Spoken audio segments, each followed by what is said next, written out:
Welcome to students in this particular lecture of the living world. We know very well that the planet Earth is inhabited by numerous species of plants, animals, and microorganisms. All these are called living organisms. But here on planet Earth, there are abiotic components as well, which are equally important for the sustenance of life of living organisms. So, initially, in this particular topic, the living world, which is the initial chapter out of the 16 total chapters of Standard 11, right? So we are discussing the most initial chapter, the living world, and our introductory topic here is the basic principles, fundamental characteristics of life. ठीक है, तो हमें पढ़ना है कि life किन characters से specify होगा। जिसमें कैरेक्टर्स होंगे उसको आप कह सकते हो लिविंग ऑर्गेनिज्म, और जिसमें नहीं होंगे उसको आपने कहना है नॉन लिविंग थिंग्स। ठीक है, तो देखते हैं वन बाय वन सारे इंपॉर्टेंट कैरेक्टरिस्टिक्स। यहाँ पे नंबर वन हम लेंगे metabolism. Okay, that is superb term, metabolism. Actually, for sustenance of life, each and every living organism need energy, and energy is obtained from different chemical interactions on or with the help of chemical constituents like protein, carbohydrate, fats, nucleic acids, and some micronutrients like mineral, vitamins, even some different, we can say, acids. तो इन सब की मदद से होता है metabolism. Metabolism का मतलब है सारे केमिकल रिएक्शंस जो सेल में होते हैं, right? All the chemical interactions occurring in a cell is called metabolism. All such processes are called metabolic processes. तो ये मेटाबॉलिज्म में अगर आप देखो तो दो पॉसिबिलिटीज हो सकती है। ठीक है, इस तरह आप इसको 1-2 नंबर में कैरेक्टराइज कर लो। So first possibility in metabolism is anabolism, okay, and another possibility is catabolism. Anabolism, catabolism. ठीक है, so what do you understand by the term anabolism? Ana means formation है। ठीक है, यहाँ पे आपको बनाना है कुछ कंपोनेंट नया सेल में। ठीक है, for instance protein synthesis, lipid synthesis. Okay, अगर कुछ बनाया जाता है कंस्ट्रक्टिव मोड है तो वो प्रोसेस कहलाता है एनाबॉलिक प्रोसेस, और उसको आपने कहना है anabolism, right? Similarly some things are broken down within a cell cytoplasm. ठीक है, तो अगर कुछ ब्रेक करना है तो उसको क्या कहोगे? कैटाबॉलिज्म। कुछ बनाना है कंस्ट्रक्टिव फॉर्म, वो है एनाबॉलिक प्रोसेस। कुछ ब्रेक करना है उसको कहोगे आप कैटाबॉलिज्म, ब्रेक डाउन। ओके, तो ये कुछ बनाइए, कुछ ब्रेक कीजिए, बट सब मिलके उसको आपको क्या कहना चाहिए? मेटाबॉलिज्म। ठीक है, और इसका टारगेट क्या होता है? To obtain energy essential for different body activities of an organism. ठीक है, तो मेटाबॉलिज्म बहुत ही फंडामेंटल प्रॉपर्टी है किसी भी लिविंग ऑर्गेनिज्म का। ठीक है, नंबर 2 बेसिक प्रिंसिपल्स में हम समझेंगे, दैट इज ग्रोथ। अब ये ग्रोथ जो होता है ये सिंपली आप डिफाइन कर सकते हो, it is nothing but increase in dry weight of an organism. ठीक है, increase in content of an organism. Increase आप कह सकते हो उसके सारे जो इंग्रेडिएंट्स है उसमें अगर इंक्रीमेंट होती है जो परमानेंट होनी चाहिए, परमानेंट, ओके, उस टाइप के इंक्रीज को आपने ग्रोथ कहना है, right? Increase in size, shape, content, weight, okay, ये सब ग्रोथ कहलाएगा। और ग्रोथ ये फंडामेंटल प्रॉपर्टी हो सकती है कि लाइफ का, इसके बारे में आप एक एग्जाम्पल से इस चीज को समझ सकते हो। ठीक है, suppose you have half kg of sugar and you added further half kg sugar to that earlier content, so now you will get total 1 kg sugar. So what happened there? क्या वहाँ पे ग्रोथ नहीं हुआ है? आपने वहाँ पे sugar add किया तो टोटल कंटेंट शुगर का बढ़ गया है। ठीक है, increase in content, so that is also growth. ठीक, लेकिन वहाँ पे जो ग्रोथ हुआ है वो एक्सट्रिंसिक हुआ है, राइट? उसमें से ऑटोनॉमस इंट्रिंसिक ग्रोथ आपको देखने को नहीं मिला है, right? That's how we can say growth is property of life. Living organisms can grow up to specific duration. ठीक है, तो ग्रोथ का मतलब है इंक्रीज इन कंटेंट। तो ये इंक्रीज होता है इंक्रीज इन कंटेंट। ये कंटेंट अलग अलग चीज के बारे में यहाँ लिखा गया है। It may be dry weight, okay, size, shape, हर चीज में आपको यहाँ पे इंक्रीमेंट दिखाई देगा। तो ये ग्रोथ का मतलब ही ये है कि यहाँ पे कंटेंट बढ़ रहा है ऑर्गेनिज्म में और एक खास स्टेज तक लाइफ के बढ़ता रहता है। ठीक है ना, ये ग्रोथ ये फंडामेंटल प्रॉपर्टी है। As far as humans are concern we show growth up to 18, 22, sometime 23 years, ठीक है। ये पर्सन टू पर्सन थोड़ा डाइवर्सिफाइड हो सकता है, बट हमें एक लिमिट तक ही ग्रोथ होगी, जेनेटिकली कंट्रोल्ड, ओके। जो हमें हाइट मिलता है थ्रू जीन से कोड होता है, राइट, उससे ज़्यादा भी नहीं मिलेगा, उससे कम भी नहीं मिलेगा, and that is with respect to our parental height, okay. तो आपने देखा कि ग्रोथ ये है एक फंडामेंटल प्रॉपर्टी ऑफ लाइफ। फिर जब हम एक स्टेज तक ग्रो होते हैं तो उसके बाद एक ऐसी भी स्टेज आती है जिसको आप कह सकते हो एजिंग प्रोसेस की वजह से आने वाली ओल्ड एज, ठीक है। यानी हम ओल्ड स्टेज में पहुंच जाएंगे एक दिन, ठीक है, ऐसा पॉसिबल है। तो इसके पीछे ये प्रोसेस काम करेगी, एजिंग प्रोसेस, ठीक है ना। एजिंग प्रोसेस का मतलब क्या है? इसका मतलब है डिटेरियोरेशन हो जाना, हमारे जो फंक्शंस हैं ऑर्गन्स के वो थोड़ा अल्टर हो जाएंगे, थोड़ा स्लो डाउन हो जाएंगे, ओके। उनका वो एफिशिएंसी नहीं रहेगा जो पहले था, right. So what does it mean aging process? Aging प्रोसेसचा अर्थ काय आहे, ठीक आहे ना। एजिंग प्रोसेसचा अर्थ आपण सिम्प्लिफाईड वेने सांगू शकतो की आपल्या बॉडीमध्ये जे ऑर्गन्स जे एफिशियन्सीने एका टिपिकल ॲडल्टहुड एजमध्ये काम करतात ते ओल्ड एजमध्ये काम नाही करणार, okay. So that is nothing but aging process, ठीक है। एजिंग प्रोसेस ये एक सिस्टमेटिक आप देख सकते हो जेनेटिकली कंट्रोल्ड प्लानफुल फंक्शन है जो सेल में ऑपरेट होता है, ageing. So that is also characteristic property of life, okay.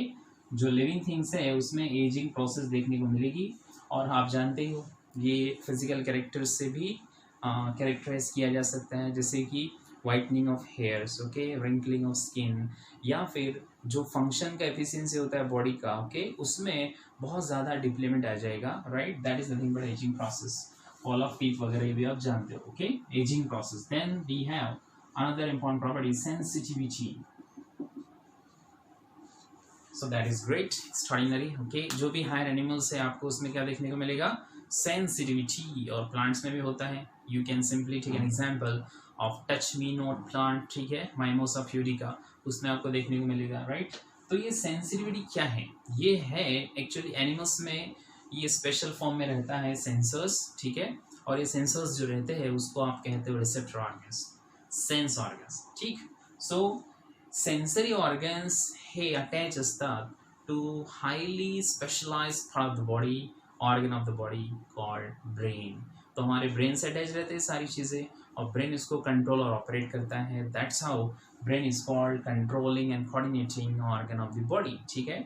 लेकिन इसी से हमें मिला है sensation. So we are sensitive enough for different stimuli. Stimuli may be external, okay, stimuli may be produce inside a body. तो स्टिमुलस हमें बाहर एटमॉस्फेयर से भी मिल सकता है, या स्टिमुलस हमारे बॉडी में भी प्रोड्यूस हो सकता है, ओके। स्टिमुलस कुठचाही असो, तो बॉडीच्या बाहेरचा असो, जसं की टेम्परेचर आहे, प्रेशर आहे, ठीक है, ह्यूमिडिटी, मॉइस्चर जो भी है उसको हम सेंस करते हैं। टच, प्रेशर, ठीक है, we can sense those stimuli with the help of our receptors localized in our skin, ठीक है। तो वो जो सब कुछ होता है एक खास प्रॉपर्टी है किस चीज़ का? ये हमारे सेल का, हमारे बॉडी का यूनिक फीचर होता है सेंसिटिविटी। एक स्टोन पे आप दूसरा स्टोन ऐसा फेंक कर मारिए, ठीक है, उसको कोई सेंसेशन होगा नहीं होगा, ठीक है, because that is non living a biotic factor stone, ठीक। बट यहाँ पे आप अगर किसी एनिमल को ऐसे स्टोन फेंक के मारोगे, so animal can react, okay. ऐसा काम दूर से करना पड़ेगा आपको, राइट। सो रिएक्शन में बी स्ट्रांग सम टाइम। तो ये जो सेंसिटिविटी है ये बहुत ही यूनिक फीचर होता है किसी भी लाइफ का, okay, very important. So here ऐसे बहुत सारे प्रोसेस हम समझ सकते हैं, जैसे कि reproduction. So we know very well that each and every living species try to reproduce, and their aim objective is nothing but continuity of life, okay. तो हर एनिमल और प्लांट ये रिप्रोडक्शन में हिस्सा लेगा, माइक्रोब्स भी, ओके। और वो रिप्रोडक्शन क्या होता है एक प्रोसेस जिसमें वो अपने जैसे ही नए इंडिविजुअल्स बनाते हैं, ठीक है, the process of formation of new life. But कहाँ से आती है वो लाइफ? नई वाली जो लाइफ आती है वो प्री एग्जिस्टिंग लाइफ से आती है। सो दैट इज व्हाट रिप्रोडक्शन। री मीन्स रिपीटेशन, ठीक है, यानी नया लाइफ तो प्रोड्यूस होता है बट ऑलरेडी एग्जिस्टेड लाइफ से, तो इसका नाम हो गया रिप्रोडक्शन। ये भी एक आइडियल आप देख सकते हो प्रॉपर्टी हो गया लाइफ का। Then we have another property of life respiration, तो आप रेस्पिरेशन भी ले सकते हो फॉर इंस्टेंस, राइट। तो रेस्पिरेशन होता है क्या? रेस्पिरेशन होता है कॉम्प्लेक्स मटेरियल से एनर्जी मिलाना, ठीक है। और इसमें एक सिस्टम काम करती है, respiratory system, okay. As per humans are concern, तो इसमें एक्सटर्नल रेस्पिरेशन में ब्रीद इन ब्रीद आउट यानी ब्रीदिंग होता है, और इंटरनल रेस्पिरेशन ये इनसाइड द सेल होगा ऑफ ऑल बॉडी, ठीक। पूरे बॉडी के जितने सारे सेल्स है तो वो सब रेस्पिरेशन करेंगे और यहाँ पर मिलेगा energy. So for the sake of energy production each and every living organism tend to respire, ठीक है ना। उनका क्या टारगेट है? रेस्पिरेशन, और इसका मतलब होता है एनर्जी मिलाना। ये ऑक्सीजन की हेल्प से भी मिलाई जा सकती है, aerobic respiration without oxygen and aerobic respiration. So what do you think about death? Death is the unique property of life, ठीक है ना। Each and every soul here have to taste death, okay. तो यहाँ सबको death face करनी है। इसका मतलब है ये प्रोग्राम सेल डेथ होता है, प्रोग्राम किया हुआ एक खास सॉफ्टवेयर हम सबके सेल में है जो धीरे धीरे एजिंग प्रोसेस थ्रू होकर होता है, राइट। और अल्टीमेटली सेल अपने फंक्शन लूज कर देता है और उसका हो जाता है डेथ, ओके।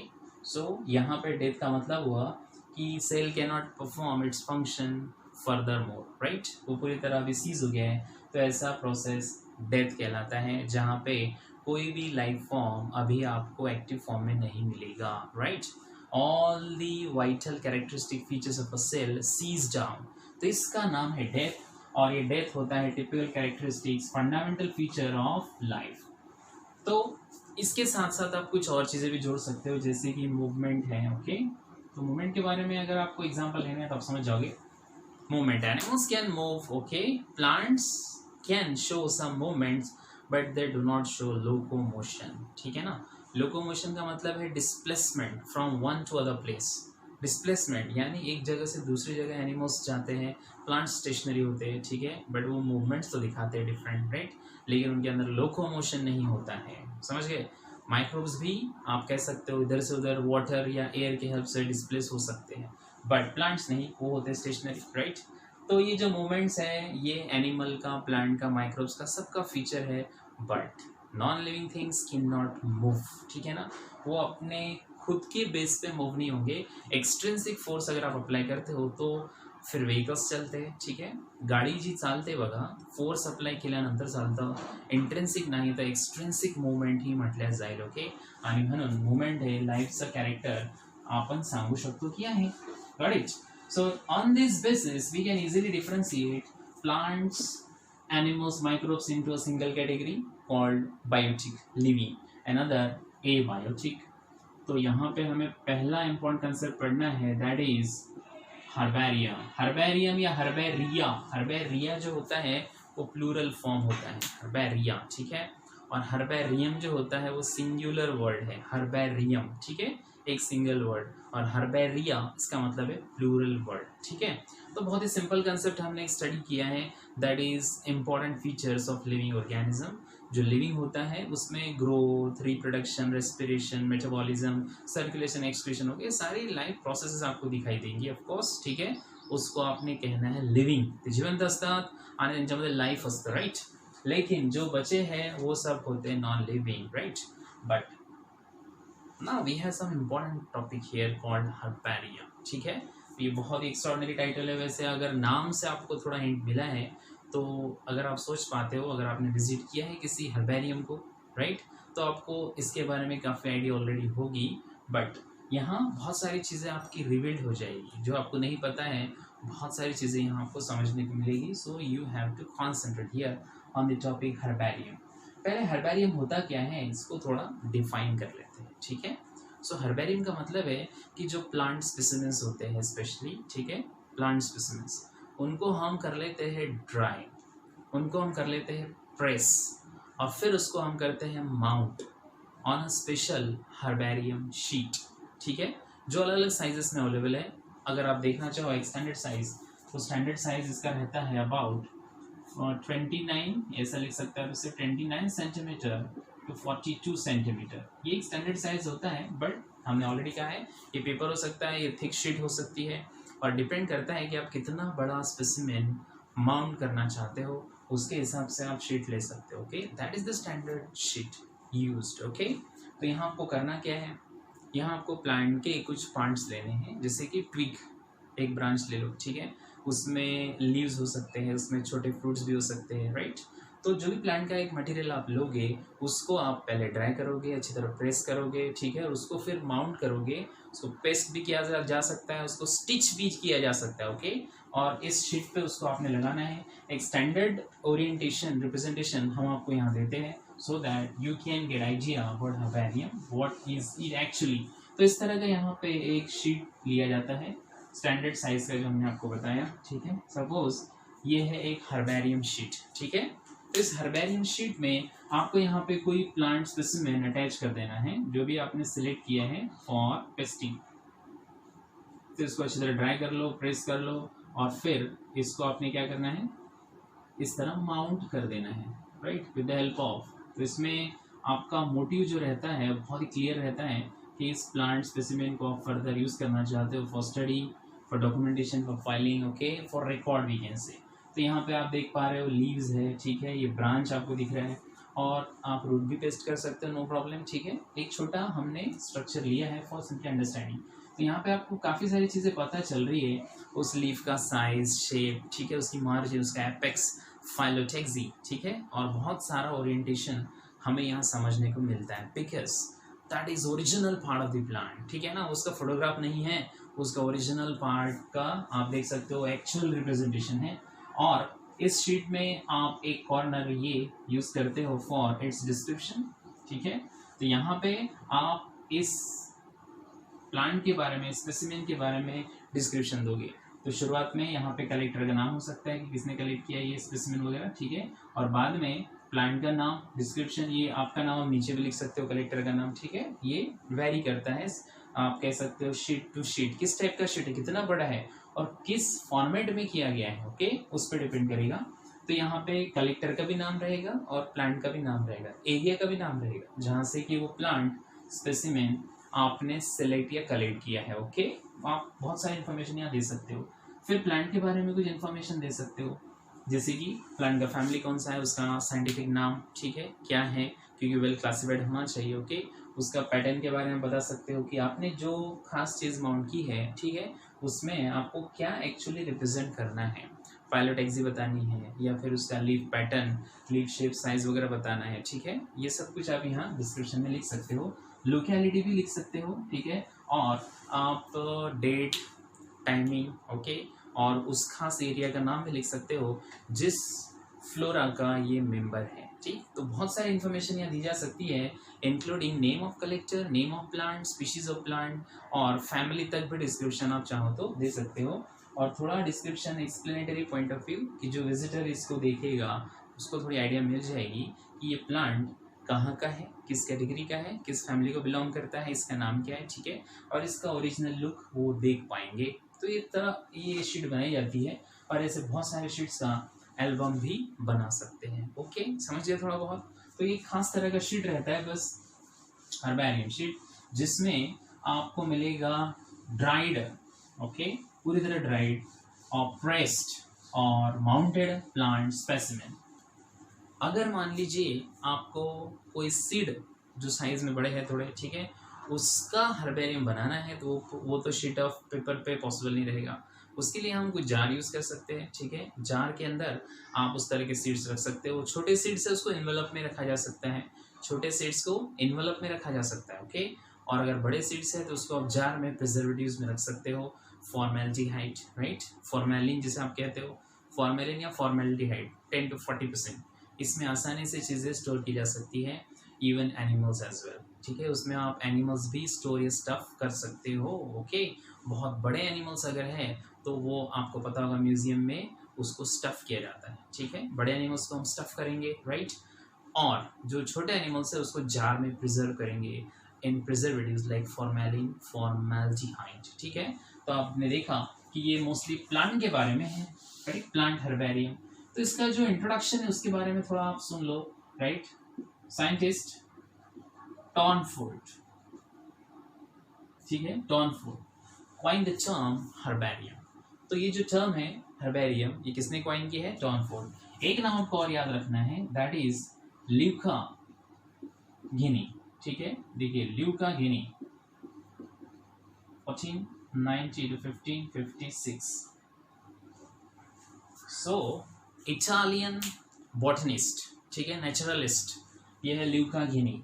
इन्होंने सबसे पहले, आप देखिए कॉइन किसने की है, टर्म टॉनफोर्ड, लेकिन जो इलस्ट्रेशन है कि हर्बेरियम कैसे बनाए जाते हैं, ठीक है, और उसका मेथड क्या है और कौन से प्लांट पार्ट किस फॉर्म में हर्बेरियम में अटैच किए जाते हैं, ठीक है, और ये सब कुछ पूरा डॉक्यूमेंटेशन या प्रोटोकॉल जो हमें दिया है, इलस्ट्रेशन इज बाय ल्यूका गिनी, ठीक है ना। तो आप देखिए, समझिए इस चीज़ को कि पूरा क्रेडिट हमें इनको देना ज़रूरी है, क्योंकि इन्होंने हमें मेथड दिखाया है, हमें उसका इंपॉर्टेंस समझाया है, ठीक है। और इटालियन नेचुरलिस्ट बहुत ही फेमस ल्यूका गिनी, और इनके कंट्रीब्यूशन से आज हम वर्ल्ड वाइड, अगर आप देखो, ठीक है, आपको थोड़ा सा एक हिंट देते हैं कि जो हमारे इंटरनेशनल लेवल पे हर्बेरिया है, उसमें क्यू बॉटनिकल गार्डन लंदन में बहुत ही बड़ा हर्बेरियम आपको देखने को मिलेगा, ठीक है। तो लंदन में है, सिमिलरली न्यूयॉर्क में है, जिनेवा में है, ठीक है ना। वर्ल्ड वाइड अगर आप देखो तो यहाँ पे बहुत ही बड़े लार्जेस्ट हर्बेरिया हमारे आपको देखने को मिलेंगे, राइट। और अगर आप इंडिया की बात करते हो, इन इंडिया, इन कोलकाता, ठीक है, इन देहरादून, राइट, कोलकाता देहरादून, यहाँ पे बहुत ही बढ़िया क्वालिटी के हर्बेरिया आपको देखने को मिलेंगे। वैसे हर बॉटनिकल गार्डन का अपना एक यूनिक हर्बेरियम होता है या हो सकता है, ठीक है ना। लेकिन ये हर्बेरियम होते हैं at local level, right, at regional level आप कह सकते हो, at country level, at state level, even at college level. College का भी अपना, स्कूल का भी अपना हर्बेरिया हो सकता है, लोकल, रीजनल, ठीक है, या फिर वाइड स्प्रेड, ये पूरे इंडिया का एक हर्बेरियम हो सकता है, इंटरनेशनल लेवल पे भी हर्बेरिया हो सकता है। तो हर्बेरिया का ये फिक्स डायमेंशन है नहीं, ठीक है, लेकिन उसके हिसाब से उसके टाइप्स आप कर सकते हो। So what is the aim and objective of herbarium production. सबसे पहली चीज़ तो आपको याद रखनी है कि हर्बेरियम से हमें बहुत बढ़िया एडवांटेज ये मिलता है कि प्लांट का एक्चुअल रिप्रेजेंटेशन हमारे पास होता है, ठीक है। इससे स्टडी करना सिंपल हो जाएगा, इससे डॉक्यूमेंटेशन किया जाता है कि कौन कौन से प्लांट स्पीशीज इस एरिया में मिलते हैं, उसका फ्लोरा, उसका पूरा हर्बेरियम का सेट आपके स्कूल, कॉलेजेस, ठीक है, साइंटिफिक लाइब्रेरीज, लेबोरेटरीज, इन सब में अवेलेबल हो सकता है, ठीक है ना। तो अगर आपको देखना है हर्बेरिया एक्चुअली क्या होता है, तो आपने डेफिनेटली हमारा कोलकाता का जो हर्बेरिया है उसको ऑब्जर्व करना चाहिए, ठीक है ना। बट अलग अलग गार्डन्स में अपने खुद के जो यूनिक हर्बेरिया होते हैं उससे भी काफ़ी बढ़िया इन्फॉर्मेशन आपको मिल जाती है। लेकिन ये एक शीट है पेपर का, तो इसको फंगस भी लग सकता है, ठीक है, हमें शीट कभी चेंज भी करनी पड़ती है, या फिर उस पर हम anti fungal solutions, chemicals spray करते हैं, समझ गए ना। तो ये जो हर्बेरिया है इसका अल्टीमेट मोटिव जो होता है वो है डॉक्यूमेंटेशन, फाइलिंग, रिकॉर्ड, ठीक है, study, research, okay, and to understand the science of classification. ये हमें बहुत ही हेल्पफुल होता है in understanding the concept of taxonomy, okay, science of classification, यही तो है टैक्सोनॉमी। कार्ल लिनस, जिसको हम कहते हैं फादर ऑफ टैक्सोनॉमी, ओके, बहुत ही इंपॉर्टेंस दिया गया है कार्ल लिनस को। उनको ये इंपॉर्टेंस हमने क्यों दिया है, साइंस ऑफ क्लासिफिकेशन, राइट। तो क्लासिफिकेशन को ये चीज़ आसान बनाती है हर्बेरिया। तो एक सुपर्ब रिकॉर्ड अगर हमें बनाना है प्लांट स्पेसिमेंस का तो उसको हम कर सकते हैं in the form of herbaria, okay. तो आप भी बना सकते हो हर्बेरिया आपके कॉलेज कैंपस का, ठीक है, या फिर आपके रीजन का, आपके लोकेलिटी का, और उसमें कलेक्शंस के साथ उसका थोड़ा डिस्क्रिप्शन आपके टीचर्स के हेल्प से आप कर सकते हो। So that will be great activity for all of you. So thanks a lot for watching.